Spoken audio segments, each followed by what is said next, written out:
Pag-usapan nga po natin ngayon itong kalat na kalat sa social media na ginagamit din pong panlaban, panlaban po sa inyo.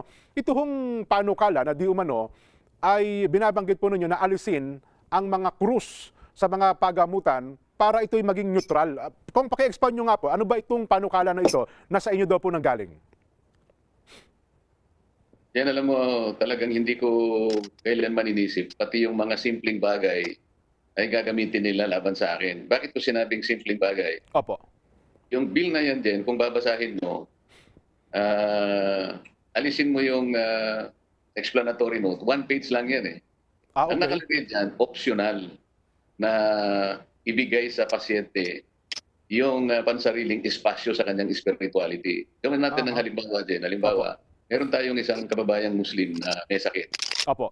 Mas gusto niya na makatabi niya yung Quran o kaya anumang klaseng ornaments na pang-Muslim sa kanilang pang-relihiyon. Opo.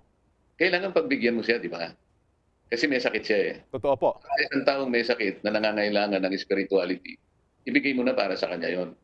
Halimbawa, kababayan nating Katoliko, bukod sa krusipiho na nandun, gusto pa niyang ilagay yung kanyang mga paboritong santo. Opo. Ibigay mo rin sa kanya yon. Ibig sabihin, ang bill ay nakatuon doon sa kahilingan ng pasyente sapagkat anong malay natin, makatutulong yun para makarecover sa kanyang sakit. Kung ano ang kanya paniniwalang espiritual. Kung ano yung paniniwalang espiritual, walang kikilingan doon. Kahit sino, kung ano yung kanyang preference, yun ang ibigay mo. Halimbawa, hindi naman siya Katoliko. Mas gusto niya na blanco yung kanyang puro kortina na lang. Pabigyan mo rin siya sapagkat naayon din naman sa kanyang kagustuhan yun. Ang base niya, naisasaligang batas pa rin din. Yung tinatawag nating non-establishment clause. Ang lahat kasi ng tao, lalo na yung may sakit na pinatutungkulan nitong ating bill, ay malaya sa kanyang pag-exercise o sa kanyang paniniwalang pangrelihiyon. Ibigay mo yung kalayaan na yon. Yung bill na yan ay isang halimbawa ng kalayaan ng kanyang spirituality. So, ano masama doon din? Wala namang kikilingan doon. Kung anong gusto niya, optional. Kung gusto naman gawin ng ospital. Di ba? So hindi... ano masama doon? Ngayon, kung sabi ko nga, kung ang isang tao, pagkatapos niya basahin yung napakasimpleng bill na yon, hindi niya maintindihan,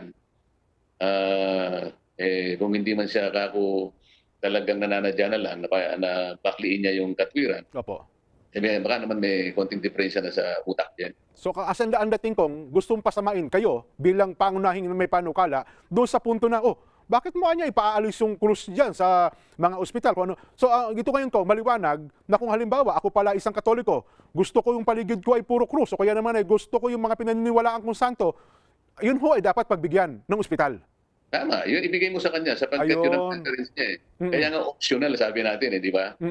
Anong nilalabag natin doon? Wala. Ang ibig lamang sabihin, manifestasyon nun ng pagbibigay ng katuparan doon sa nilalayo ng ating Bill of Rights ng kasulat doon na pagbigyan mo in the free exercise of his religion. Yun ang gusto niya halimbawa. Inuna natin yung sa ospital din kasi pangkaraniwan na, lalo na yung mga may sakit na alam mong wala na sa sigurong pag-asa. Kinikinitan niya na ang maaaring pag-asa niya lang. Kung tulungan siya ng Diyos, ang kanyang halimbawa kinikilalan ko. At gusto niyang halimbawa, pwede bang ilagay niyo dito yung ganito ganyan? Ba't hindi mo naman siya pagbibigyan? So optional yun din. Hindi kailanman sinabi natin na tanggalin ang mga ganito at ganyan. Kaya sabi ko nga, pag binasa nila yun, napakasimple lang. Napakasimple din. Lohika lang ang gagamitin mo, hindi ka na mamamali. Ngayon, yung mga tao naman gumagamit yan, sinasadya nilang imali talaga. Ayun. Meron lang silang masabi. Kasi ang nangyayari ko, para bang ginagamit nila ito, para magalit sa inyo yung mga Katoliko, sapagkat siyempre may paniniwala nga naman sa krus o kaya naman kung ano man ang kanilang gustong ilagay, parang pinaalis nyo yun, ang dating parang nagiging kalaban nyo yung isang partikular na relihiyon. Ito pala naman, sa ikaliliwanag, welcome sa lahat ng relihiyon kung ano man ang gusto nilang gawin kung sila ay nakalagak sa isang ospital o sa isang kwarto ng ospital. Ganon nga din. Talagang gusto na lang nilang makagawa ng isang bagay na akala nila makakapanira sa'yo. Kaya kita kong naniniwala sa mga kababayan natin, lalo na yung nag-iisip at saka yung marunong magbasa, kayang-kaya niyang kwentahin kung ano yung nakalagay doon sa panukal ng batas. Tama. Optional naman pala ito.